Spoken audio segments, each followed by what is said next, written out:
Good morning Odisha. आज जुलाई 12 तारिख रविवार। चलतु देखिनबा आज सकाळर टॉप 5 ब्रेकिंग न्यूज। खबर नंबर 1। पुणी चिंता बढ़ाइला कोरोना, जनक मृत्यु, 4 नुआ संक्रमित चिन्हट। देश में पुणी कोरोना संक्रमक नहीं चिंता बढ़ी। आंध्र प्रदेश कोविड रे जनकर मृत्यु घटी बेले आउ 4 जन नुआ संक्रमित चिन्हट होइछंती। एहा परे स्वास्थ्य विभाग सतर्कता बढ़ाई।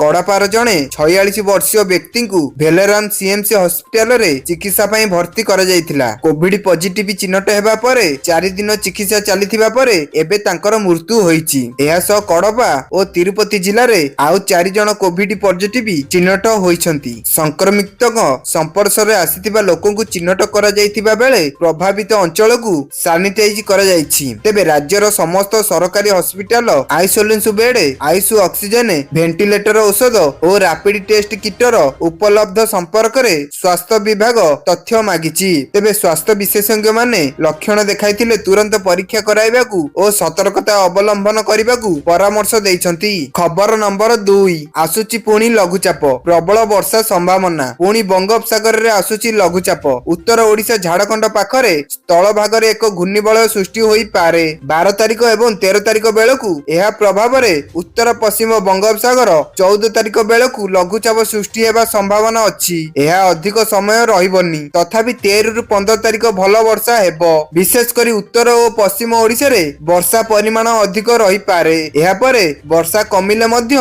पाग मुख्यतः मेघुआ रहिबा संभावना अछि। पुणी 19 तारिख बेलकू आउ एक लघुचाप होई पारे। सेही समान अंचल पाखरे एहा प्रभाव रे 18 रु 22 तारिख जाए वर्षा रही पारे। द्वितीय लघुचाप प्रभाव रे पुणी उत्तर ओडिशा रे अधिक वर्षा संभावना अछि। महानदी उपर मुंडरे मध्य वर्षा हेबो। तेबे तळ मुंडरे वर्षा कम हेबा जोगु महानदी रे बन्या आशंका रहिबनी। तेबे नवरंगपुर, नुआपड़ा रे पवन और प्रबल वर्षा नहीं येलो वार्निंग जारी करा जायछि। सेहीपरि सुंदरगढ़, झारसुगुड़ा, बरगढ़, संबलपुर, देवगढ़, अनुगुल, ढेंकानाल, केउंझर, मयूरभंज, कटक, पुरी, खोर्धा, नयागढ़, गंजाम, गजपति आदि जिल्ला रे झटका पवन सहित घड़घड़ी वर्षा हेबार संभावना रहिछि। खबर नंबर 3। केजी रु पीजी मागणा शिक्षा नहीं द्वंद्व दूर कले उच्च शिक्षा मंत्री। केजी रु पीजी मागणा शिक्षा नहीं द्वंद्व दूर करिसेंती उच्च शिक्षा मंत्री सूर्यवंशी सूरज। से कहिसेंती प्रोफेशनल और सेल्फी फाइनेंस कोर्स को छाड़ी देले बाकी सबु मागणा योजना आरंभ पूर्वरु नामलेखा प्रक्रिया आरंभ होई जाइथिला। तेणु जेउ पिला माने नामलेखा पई टंका देइछंती सेमाने फेरस्त पाइबे। ब्लॉक गांट कॉलेज को नहीं उच्च शिक्षा मंत्री प्रतिज्ञा रखिसेंती। कहिसेंती ब्लॉक गांट कॉलेज को सरकार टंका देबे। पिला दियंतु कि सरकार कॉलेज टंका पाई गले बोली मंत्री कहिसेंती। खबर नंबर 4। ह्रास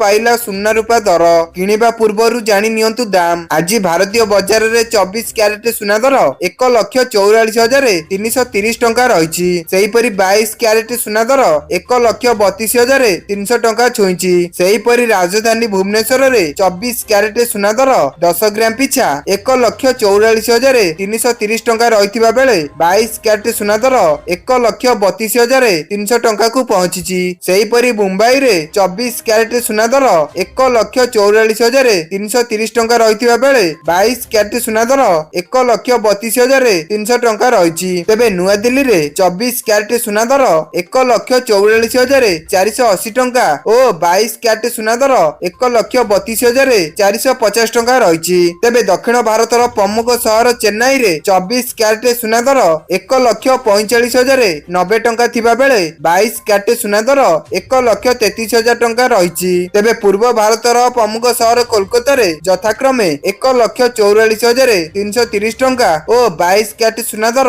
1,32,300 टंका रहिछि। तेबे अन्य पटे रूपा मूल्य किलो पिछा 2,35,000 टंका होइछि। खबर नंबर 5। राज्य सरकार 67 प्राथमिक विद्यालय को कले उच्च प्राथमिक विद्यालय। देखंतु पूरा तालिका। राज्य रे शिक्षार मान वृद्धि एवं छात्र छात्री सुविधा पई राज्य सरकार एक गुरुत्वपूर्ण निष्पत्ति नेइछंती। राज्य रे मोट 67 प्राथमिक विद्यालय को उच्च प्राथमिक विद्यालय रे उन्नत करिवा पई अनुमोदन मिलिछि। आवश्यक मानदंड एवं नियमावली अनुसार एही विद्यालय गुड़िक उन्नत हेबा सहित एहार संपूर्ण तालिका मध्य प्रकाश करा जायछि। लोकंग सरकारंग एही पदक्षेप द्वारा अंचल रे शिक्षयित्री माने एवं निकटस्थ विद्यालय रे बिना कोनोसी असुविधा रे उच्च प्राथमिक शिक्षा ग्रहण करिवार सुजोग पाइबे। आवश्यक मानदंड ମାନଦଣ୍ଡ ଏବଂ ନିୟମାବଳୀ ଅନୁଯାୟୀ ଏହି ବିଦ୍ୟାଳୟ ଗୁଡିକ ଉନ୍ନତ ହେବା ସହିତ ଏହାର ସମ୍ପୂର୍ଣ୍ଣ ତାଲିକା ମଧ୍ୟ ପ୍ରକାଶ କରାଯାଇଛି।